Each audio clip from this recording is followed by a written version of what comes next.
Hello বন্ধুরা, আজকের এই অসাধারণ গল্পে তোমাদের স্বাগত। আমার নাম শর্মিলা।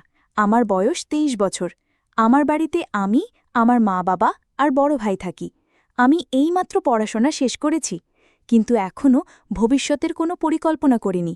বাবা চাকরি করেন, আর আমার ভাইও যেখানে কাজ পায় সেখানে হাত লাগিয়ে দেয়। আমাদের সবার জীবন ভালোই চলছিল, আমরা খুব খুশিতে ছিলাম।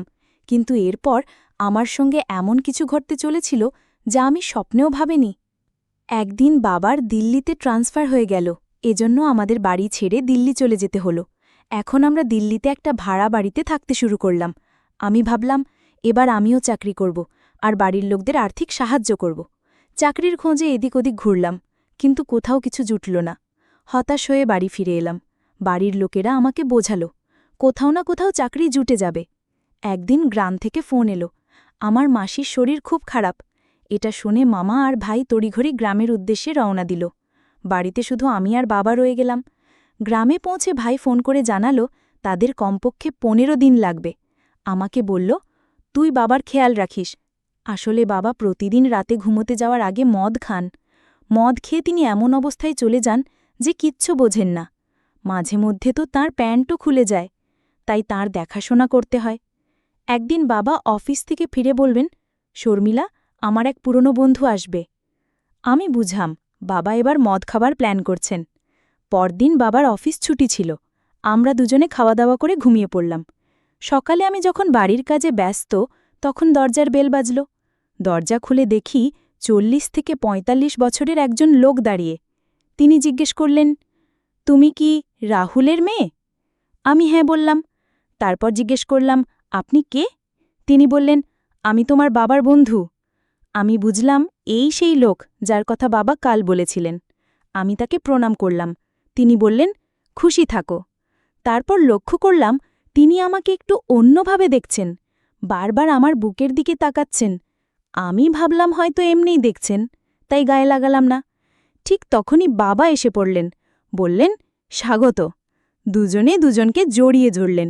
তাদের দেখে আমারও ভালো লাগল। বাবা আমাকে বললেন, জামা, চা বানিয়ে আন। আমি চা বানাতে চলে গেলাম। ওরা দুজনে গল্প শুরু করলেন। চা বানিয়ে আনলাম, দেখি দুজনে হাসি ঠাট্টা করছেন। আমি আগে বাবাকে চা দিলাম, তারপর তার বন্ধুকে চা দিতে ঝুঁকতেই লক্ষ্য করলাম তিনি আবার আমার বুকের দিকে তাকাচ্ছেন। তারপর আমাকে দেখে বললেন, রাহুল, তোমার মেয়ে তো অনেক বড় হয়ে গেছে। ওর বয়স কত হল? বাবা বললেন, এখন ওর বয়স ২৩ বছর। তার বন্ধু বললেন, তাড়াতাড়ি ওর বিয়ে দিয়ে দাও। এসব শুনে আমি মুচকি হেসে আমার ঘরে চলে গেলাম। সারাদিন বাবা আর তার বন্ধু গল্প করলেন। সন্ধ্যা হতেই আমি বুঝলাম আজ এরা পার্টি করবে। বাবা আমাকে বললেন, মা, পেঁয়াজ আর নুনতা কেটে একটা প্লেটে করে আন। বাবা মদের বোতল বার করেছেন। দুজনে টেবিলে বসে খেতে শুরু করলেন। আমার ভয় হচ্ছিল বাবা যেন বেশি না খান। ধীরে ধীরে পুরো বোতল শেষ করে ফেললেন। দুজনেই নেশায় টাল হয়ে গেলেন, কিচ্ছু বুঝতে পারছিলেন না। আমি বারবার বললাম, খেয়ে নাও, কিন্তু ওরা বাধা শুনলেন না। বাবা তো রোজই খান, তাই তাকে কোনো রকমে ঘরে শুয়ে দিলাম। কিন্তু তার বন্ধুর নেশা এত বেশি হয়ে গিয়েছিল যে তিনি বাড়ি ফিরতেও পারবেন না।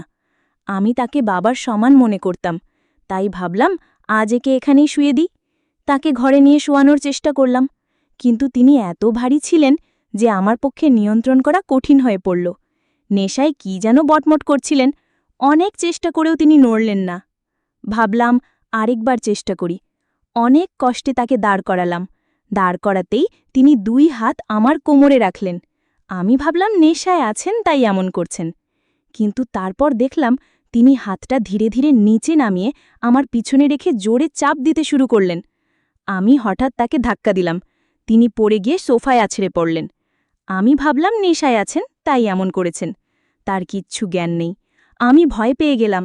তাড়াতাড়ি তাকে সোফায় শুয়ে কম্বল চাপা দিয়ে ঘুম পাড়িয়ে দিলাম। তারপর নিজের ঘরে গিয়ে শুয়ে পড়লাম। ঘুমোতে গিয়ে ভাবছিলাম আঙ্কেলকে ধাক্কা দেওয়া উচিত হয়নি, তিনি নেশায় ছিলেন, কিচ্ছু বুঝতে পারেননি। তিনি তো আমার বাবার সমান। সকালে তাড়াতাড়ি উঠে দেখলাম বাবা আর তার বন্ধু দুজনেই ঘুমোচ্ছেন। চা বানিয়ে ওদের জাগালাম, চা খাইয়ে দিলাম। দুজনে ফ্রেশ হয়ে গেলেন। বাবা অফিসের জন্য তৈরি হতে লাগলেন। আমাকে বললেন, যা মা, নাস্তা বানিয়ে আন। আমি নাস্তা বানাতে গেলাম। নাস্তা নিয়ে আসতেই দেখি বাবার বন্ধু বারবার আমার দিকে তাকাচ্ছেন। বুঝতে পারছিলাম না কেন এমন করছেন।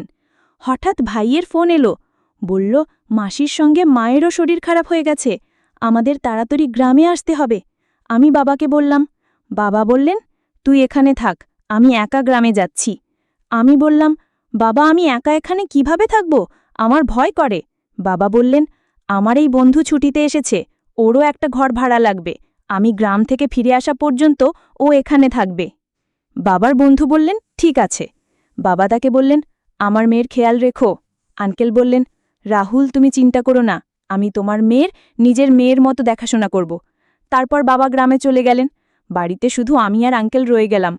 আমি আঙ্কেলকে বললাম, আমি খাবার বানাচ্ছি, তারপর দুজনে বসে খাবো। আঙ্কেল হ্যাঁ বললেন। আমি খাবার বানিয়ে আনলাম, দুজনে বসে খেতে লাগলাম। খাবার সময় আঙ্কেল বারবার আমার দিকে তাকাচ্ছিলেন। তারপর বললেন, বেটি তুমি খুব সুন্দর দেখতে। আমি ধন্যবাদ দিলাম। তারপর বললাম, আঙ্কেল কাল রাতে আপনি অনেক বেশি মদ খেয়েছিলেন। তিনি হেসে বললেন, আজ থেকে কম খাবো। ধীরে ধীরে সন্ধে হয়ে এলো। আঙ্কেল বললেন, আমার জন্য একটা প্লেটে পেঁয়াজ আর নুনতা নিয়ে আয়। আমি বুঝলাম আঙ্কেল আবার মদ খাবেন। বাবার মতো ওরও রোজ রাতে মদ খাবার অভ্যেস হয়ে গেছে। আমি নুনতা আর পেঁয়াজ এনে দিলাম। জিজ্ঞেস করলাম, মদে এমন কি আছে যে রোজ খান, এটা খেলে কি মজা লাগে? আঙ্কেল বললেন, হ্যাঁ, এটা খেলে খুব ভালো লাগে। আমি বললাম, সত্যি? তিনি বললেন, একবার তুমিও খেয়ে দেখো।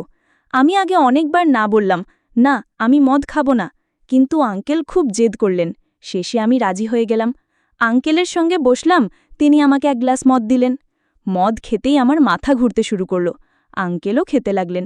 এভাবে আমরা পুরো বোতল শেষ করে ফেললাম। আমার মাথা ঘুরছিল, খুব দাঁড়াতেও পারছিলাম না। দেখলাম আঙ্কেল উঠে জল খাচ্ছেন। আমার চোখে ঝাপসা দেখছিলাম, মাথাটা ভীষণ ঘুরছিল। আঙ্কেল আমার কাছে এসে বললেন, বেটি তুমি চিন্তা করো না, তোমার মা আর মাসি দুজনেই ঠিক হয়ে যাবে। তারপর আমাকে জড়িয়ে ধরে শক্ত করে চেপে ধরলেন। দুই হাত আমার কোমরে রেখে বললেন, বেটি তুমি চিন্তা করো না, নিশ্চিন্তে থাকো, আমি সব সময় তোমার সঙ্গে আছি। আমি নেশায় ছিলাম, তাই কোনোরকমে কথা বলতে পারছিলাম না। নেশা এত বেশি হয়ে গিয়েছিল যে হাঁটতেও পারছিলাম না। তারপর মাটিতে পড়ে গেলাম। আঙ্কেল আমাকে কোলে তুলে তার ঘরে নিয়ে শুয়ে দিলেন। দরজা বন্ধ করে আমার পাশে শুয়ে পড়লেন। বাইরে খুব জোরে হাওয়া বইছিল। আমার কিচ্ছু মনে নেই, আমার অবস্থা খুব খারাপ ছিল। আঙ্কেল একটা কম্বল নিয়ে আমার গায়ে দিলেন, তারপর নিজেও কম্বলের নিচে ঢুকে পড়লেন। আমরা দুজনে বিছানায় শুয়ে কম্বল মুড়ি দিয়ে ঘুমোচ্ছিলাম। আঙ্কেলের খুব ঠান্ডা লাগছিল, তাই তিনি আমাকে শক্ত করে জড়িয়ে ধরলেন। আমার অবস্থা আরও খারাপ হয়ে যাচ্ছিল। নেশায় আমার কিছু জ্ঞান ছিল না। তারপর কখন ঘুমিয়ে পড়লাম জানি না। সকালে উঠে দেখলাম আমার হাত পা খুব ব্যথা করছে। তারপর দেখলাম আঙ্কেল আমার পাশে ঘুমাচ্ছেন। তিনি পুরোপুরি কাপড় খুলে শুয়ে আছেন। আমি ভয় পেয়ে গেলাম। তারপর দেখলাম আমারও অর্ধেক কাপড় খোলা। আমি আরও ঘাবড়ে গেলাম। বিছানা থেকে নামতে গিয়ে খুব জোরে ব্যথা অনুভব করলাম, সারা শরীরে ব্যথা। তাড়াতাড়ি কাপড় পরে হাঁটার চেষ্টা করলাম, কিন্তু ব্যথার জন্য হাঁটতেও কষ্ট হচ্ছিল। ব্যথা এত বেশি ছিল যে আমি বুঝে গেলাম রাতে আঙ্কেল আর আমার মধ্যে কিছু ভুল হয়েছে। আমি ভয়ে কান্না শুরু করে দিলাম। মনে মনে ভাবতে লাগলাম, যদি এটা বাড়ির লোকেরা জানতে পারে তাহলে কি করব? তারপর তাড়াতাড়ি গোসল করে তৈরি হয়ে নিলাম। বাইরে আসতেই দেখি আঙ্কেল সেখানে আছেন। তিনি আমাকে জিজ্ঞেস করলেন, কাল রাতে মদ কেমন লাগলো, ঘুম কেমন হলো? আমি বললাম, মদ খেয়ে আমি খুব বড় ভুল করেছি। আঙ্কেল বললেন, কিচ্ছু হয়নি, আমার তো কাল রাতে খুব মজা লেগেছে। আমার জীবনের সবচেয়ে বড় দিন ছিল, এমন দিন আর আসবে না। সত্যি আমার খুব ভালো লেগেছে। আমি সব বুঝে গেলাম। আমি আমার ঘরে চলে গেলাম।